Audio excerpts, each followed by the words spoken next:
नमस्कार गाववाल्यांनो, तर पुन्हा एकदा एक नवीन मिनी ब्लॉग घेऊन आलो आम्ही तुमच्यासाठी. तर गाडी केलो स्टार्ट आणि गोष्टी मारीत मारीत आम्ही येऊन पोचलो मालवणात एकदाची.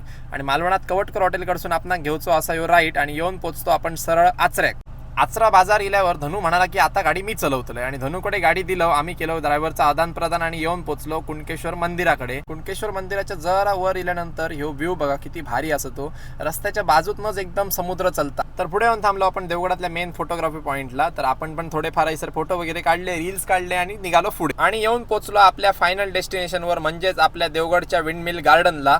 थैसरचं सुंदर व्ह्यू बघा, बाजूक समुद्र आणि वरती गार्डन किती भारी छान असा. तर ह्यो असा एंट्रन्स हैसरचो आणि हैसरसून किती सुंदर सनसेट दिसता तो तुम्ही बघा. आणि आता आपण गार्डन मध्ये केली एंट्री. खूप सारे व्हिडिओज फोटोज वगैरे घेतले हैसर आणि बसलो सनसेट एन्जॉय करूक. ही पण लोक बघा कशी सनसेट एन्जॉय करतात. हैसरसून बेस्ट व्ह्यू असा. आणि तुमका पण जर कोकणातली सुंदर सुंदर ठिकाणं बघूची असतील तर आमच्या चॅनलला जाऊन सबस्क्राईब करा आणि आमच्या व्हिडिओजला लाईक